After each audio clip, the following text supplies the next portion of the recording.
Novella Petronella, hope everyone's doing great, and it's nice to be back. I would like to begin this video by thanking everyone in the XRP community and in my Discord group that checked in with me the last couple of months and sent me good thoughts, asked about me doing more videos, things like that, just all around being cool people. You're a great group, and I like this community a lot, even though it's definitely growing pretty rapidly, and any kind of large crowds do make me a little bit nervous. Even Twitter, even online groups, if they get too big, they just make me nervous. I don't know why. And I don't think at this point I need to do any disclaimers. My channel is very clearly not advice of any financial kind, and I still don't do any price prediction videos. Although last week I had a dream where there was this huge explosion.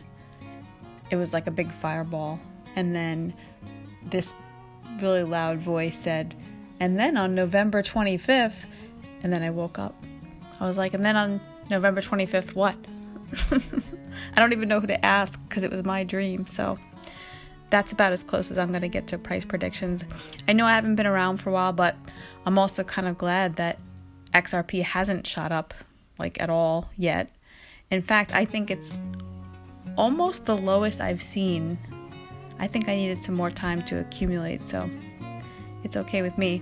A quick update on my health. I did get my stupid diagnosis. It was not one of the better reports I would have chosen for myself, but at the end of the day, my chosen method of treatment was back then and still is now holistic treatment that will ensure that if nothing else, there's going to be no weird allopathic poisoning going on in my body to slow me down.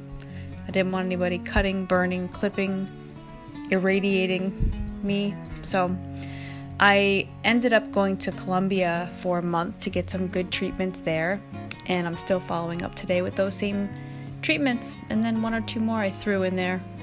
I think it's going pretty well, and I try to make things fun. I really try to make it fun, although I'm constantly reminded just how much of the world tends to view ailments of any kind and just how fatalistic we can all be. I was out a week ago or so, and I somehow met this old Russian woman, and her name was Ruth. Seemed harmless enough. She was really nice. We started talking, and it just so happens that she had just had surgery for something similar to what I'm dealing with. So in the interest of establishing some commonality, I said to her, oh, I'm dealing with that too. And then when she said, what are you doing for yours? I said holistic therapy. Somehow what ended up coming out of her gobbledygooking mouth was, you're gonna die. She said, you're gonna die. You're gonna die. It don't work. My husband, the doctor. And then she said, no. And then I told her, I could get behind anyone wanting to do anything with their body, like she was doing, for one example, but that she really shouldn't be trying to scare the shit out of people as a general rule. And then she apologized. But this is the reason 95% of my friends do not know anything about my health right now. Just thought I'd tell you guys. Perfect strangers. I don't even look at message boards or forums on this topic because I know the drill. It's just like the news. You get bad, bad, bad, negative, bad, worse, death and destruction. No, thank you.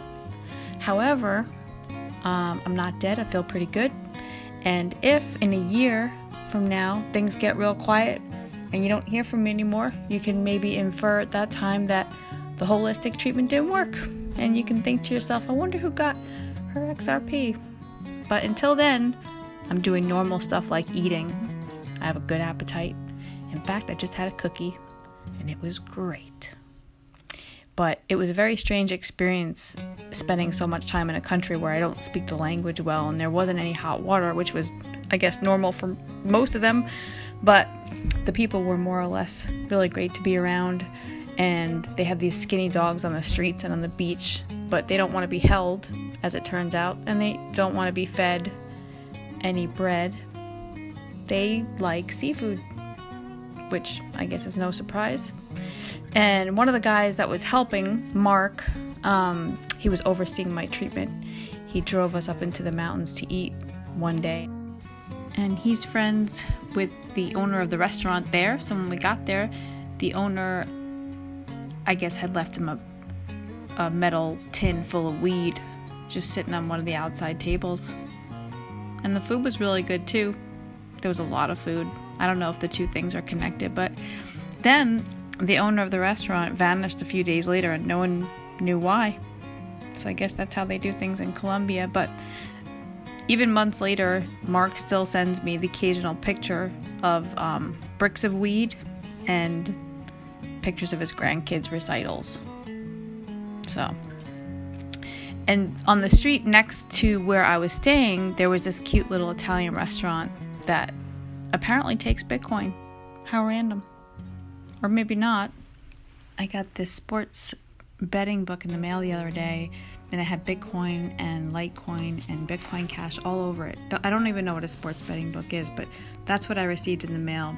And I don't know what your experiences have been up to this point, but until now, I have yet to ever get anything in the mail before that referenced any kind of digital coin or Bitcoin or blockchain ever.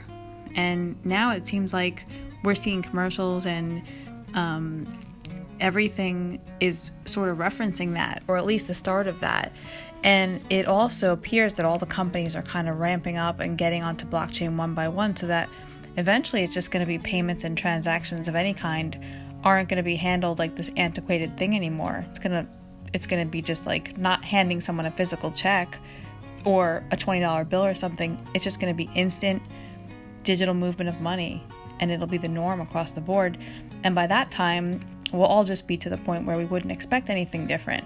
We'll just be like, digitize it, tokenize it, everything. I don't even know what'll happen if someone finds a quarter lying around or a dime in a few years. What would you even do with that? Anyway, I saw a documentary a couple of weeks ago, and it was about China and how they've been using crypto largely. And it was really interesting because something that I also learned about China last year was how they're doing a lot of organ harvesting and trafficking of like millions of their citizens, mostly those that practice Falun Gong, but probably others as well, because there are so many. And there's a documentary, what is it called? There's a documentary called Harvested Alive, 10 Years Investigation of Forced Organ Harvesting. If you'd like to get yourself good and depressed, like the kind of depressed where you really don't want to talk to anyone for a couple of days because you can't believe the absolute low depths of hellish behavior that some government entities will do for profit. I mean, it's pretty bad. And it's still happening. It's pretty devastating. But if you like to get into that kind of depression, that kind of depressive tailspin, watch that one for sure. And also, 20 Days of Sodom is also pretty annihilating if you hate yourself, or if you just hate the person that you tend to watch movies with. That would be a good recommendation as a side note. But anyway, this crypto documentary that I saw in China is called New Money, the Greatest Wealth Creation Event in History, and it's really interesting. I'll try to link to it if I can remember, but I'm pretty okay working within like a dichotomy state of mind, I guess you could call it. I don't even want to have all the answers, but I do struggle with the fact that China is both kind of like a super entity in regards to crypto at this point and advancing things, yet I feel so bad for the people that they're killing. You know what I mean? So how do you integrate those two completely different parts of the brain like that, right? And there are parts of China where they won't accept cash or credit cards. They only are doing mobile payments. So I guess what they do is they use the QR code to make the payments mostly. And someone in the film said that within 4 to 5 years, they went from debit cards to mobile ticketing. So I don't know. What do you think is going to happen here? I don't even know if it's going to take that long at this point. And granted, they do seem to work a little bit faster in China when they want to get something done. Like, it's never really all hands on deck like that here in the States, from what I can see, but so much is already cashless there. And they showed that they're even using QR codes at the farmers markets. They said that WeChat, which is like Facebook in China, and Alipay, which is a mobile payment app, are the two most powerful payment apps they have. So there's the disappearance of physical money happening. So there's also a food place called space lab in Beijing where you order the food, but there are no servers inside. The food just kind of shoots down to you like on a train track after you pay for it. And there's no cashiers at the convenience stores either. You just use the QR codes. And we have some of that here, but not like China. And possibly the most jarring image was the one where I saw the area to scan your face. You can scan your face in front of a storefront where there's no employees inside. Not too oppressive, China, right? I don't know.